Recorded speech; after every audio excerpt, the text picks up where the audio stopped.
ప్రియమైన వారలారా, యేసు నామమున మీకు నా శుభాకాంక్షలు. యేసు నామమున ఈ దినం మీకు ఆశీర్వాదం అధికమగునుగాక. దేవుని ఆశీర్వాదం మీ జీవితంలో స్థిరంగా ఉండునుగాక. ఈ స్థలమును చూస్తున్నారా? చాలా అందంగా ఉంది కదా. ఇది ఐరోపా దేశంలోనున్న ఆస్ట్రియా అన్న ఒక దేశము, జర్మన్ దేశము ప్రక్కన ఉన్నది. ఈ దేశములో ఆల్ప్స్ కొండలు చుట్టూ చాలా అందంగా ఉన్నవి, ఎటు చూసినా అందంగా ఉన్నవి. అది చూస్తే చాలా బ్యూటిఫుల్ ప్లేస్ ఇది. అలాగే కొండలపైన మేఘాలు తాకుతూ ఉన్నట్లున్నవి. వెదర్ చిల్లుగా ఉన్నది, చలి పడుతున్నది. ఈ స్థలంలో నిలబడి మీతో మాట్లాడుచున్నాను. దేవుని సృష్టి యొక్క మహత్యమును నేను చూడగలుగుతున్నాను. దాని కొరకు నేను దేవుని స్తుతిస్తున్నాను. ఇంత అందంగా ఈ లోకమును సృష్టించి ఇచ్చిన దేవునికి స్తోత్రములు. సరే, ఈ దినము దేవుడు నాకు ఏ వాక్యము ఉంచారు అని అనుకుంటున్నారా? కీర్తనలు 94:19లో నా అంతరంగమందు విచారములు హెచ్చుగా, నీ గొప్ప ఆదరణ నా ప్రాణమునకు నెమ్మది కలుగజేయుచున్నది. నా హృదయములో దుఃఖము అధికమవ్వగా, ఏదో ఒక దుఃఖముతో ఉన్నారు, బయటకు చెప్పలేకపోతున్నారు. ఆ దుఃఖం హృదయమును నొక్కుచున్నది. మీ కుటుంబ సమస్య ఎలా బయటకు చెప్పాలి అని లోపలే ఉంచి అదుముచున్నారు. మీకు జరుగునది అన్యాయమే. మిమ్మల్ని గాయపరుచుచున్నారు, దుఃఖపరుస్తున్నారు. పనికి పోతే అక్కడ వేదన పరుస్తున్నారు, దుఃఖపరుస్తున్నారు. నేనెక్కడికి వెళ్ళినాను నన్ను గాయపరిచే మాటలు, గాయపరిచే పరిస్థితి. దేవునికి ఒక పేరు ఉన్నది, ఆదరించే దేవుడు.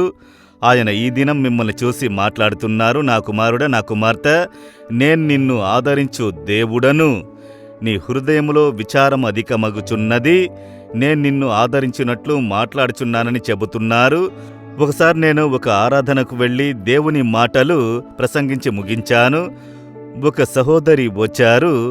ఏడుస్తున్నారు, వెక్కి వెక్కి ఏడుస్తున్నారు. ఎందుకు సోదరి ఏడుస్తున్నారని విచారించినప్పుడు నేను చాలా దుఃఖంతో వచ్చాను. ఎందుకు జీవించాలి, మరణిస్తే మంచిది అన్న భావము నాలో కలిగినది. ఇంట్లో ఇబ్బంది, బయట ఇబ్బంది. నేను ఏం చేసినా తప్పుగా మాట్లాడుచున్నారు. నేను మేలు చేసినా కీడుగానే ముగుస్తుంది. అందుకనే నన్ను గూర్చి నాకు చాలా దిగులు. నేను దుఃఖపడి ఏడుస్తూ వచ్చి తిని చివరిగా ఈ మీటింగ్కి వెళ్ళి తర్వాత చచ్చిపోవాలని వచ్చాను. దేవుడు నాతో మాట్లాడారు, నన్ను ఓదార్చినారు. నా హృదయ పరిస్థితి అలాగే చెప్పి నన్ను ఓదార్చారు. ఆ ఆదరణ నా హృదయమును నింపినందున సంతోషమును తట్టుకోలేక ఏడుస్తున్నానని చెప్పారు. ఆమె హృదయంలో ఎంతో విచారంతో వచ్చింది. గాయపడిన హృదయముతో దేవుడు ఓదార్చి ఆమెకు ఆనంద బాష్పాలు కురిపించారు. అదే దేవుడు మిమ్మల్ని చూసి చెబుతున్నారు, నా కుమారుడా, నీ హృదయము విచారముతో ఉన్నది. నా కుమార్తె, నీ హృదయము గాయపడి దుఃఖముతో ఉన్నది. నేను నిన్ను ఓదార్చు దేవుడను. నీవు ఏడవకు, నీ కన్నిటిని తుడుచుకొనుము. నేను నీకు న్యాయం చేసేదను. నీ దుఃఖమును సంతోషంగా మార్చేదను. నీ అవమానమునకు ప్రతిగా రెట్టింపు ఘనత కలుగును. ఏ స్థలంలో అవమానపరచబడ్డావో అదే స్థలంలో హెచ్చింపబడుదువు అని ఆదరించు మాటల్ని చెప్పి మిమ్మల్ని ఓదారుస్తున్నారు. అందుకొరకే సిలువలో తనని బలిగా సమర్పించారు. మన వ్యాకులతలు, దుఃఖములు, బాధలు కన్నిటినీ మోసినారు. ఆ యేసు మీ ప్రక్కన వచ్చి మీ భుజం మీద చేయి వేసి చెబుతున్నారు, నా కుమార్తె ఏడవకు, నా కుమారా ఏడవకు, నేనున్నాను నీకు ఆదరించుచున్నారు. ఆ ఆదరణను సొంతం చేసుకుని మీ హృదయంలోకి చేర్చుకొనుడి.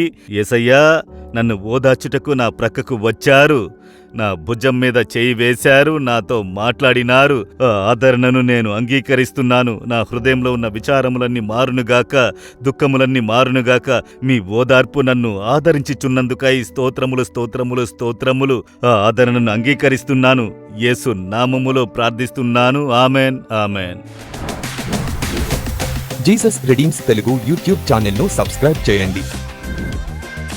సబ్స్క్రైబ్ బటన్ను క్లిక్ చేయండి మరియు బెల్ బటన్ను నొక్కండి. ప్రతిరోజు కార్యక్రమ సమాచారం పొందండి.